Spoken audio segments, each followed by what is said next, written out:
ఈరోజు చాలా మందికి ఆశీర్వాదం అంటే ఏంటో తెలియని పరిస్థితిలో నన్ను ఆశీర్వదించు ఆశీర్వదించు ఆశీర్వదించు అని అడుగుతుంటారు. నీకు నాకు కావలసిన ఆశీర్వాదాలు ఏంటి? ఏ ఆశీర్వాదాల చేత మన కుటుంబాలు నింపబడాలి?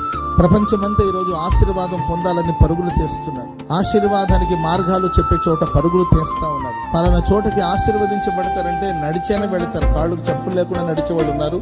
అక్కడికి వెళ్ళి మోకాళ్ళ మీద నడిచేవాళ్ళు కొందరు ఉన్నారు. ఎందుకంటే నేను ఆశీర్వదించుకున్నాను. ఎన్నెన్నో సాహస కార్యాలు చేస్తూ, ఎన్నో వింత వింత కార్యాలు చేస్తూ, ఎన్నో విన్యాసాలు చేస్తూ, ఎలాగైనా నేను నా కుటుంబం ఆశీర్వదించబడాలి ప్రయత్నిస్తూ, పోరాడుతూ, ప్రార్థిస్తూ ఉంటారు. మీరు మీ పిల్లలు దేవుని సన్నిధిలో ఉండడమే గొప్ప ఆశీర్వాదం. భోగభాగ్యం లేకపోయినా పర్వాలేదు, ఏదో కూలి పని చేసుకుని బతికిన ఏం పర్వాలేదండి. ఆస్తి ఐశ్వర్యం లేకపోయినా పర్వాలేదు. నీవు నీ కుటుంబం దేవుని సన్నిధిలో ఉన్నారంటే, నీవు నీ బిడ్డలు దేవుని మందిరాములో ఉన్నారంటే, నీవు నీ పిల్లలు దేవుని సన్నిధిలో ఉన్నారంటే అదే దైవాశీర్వాదం.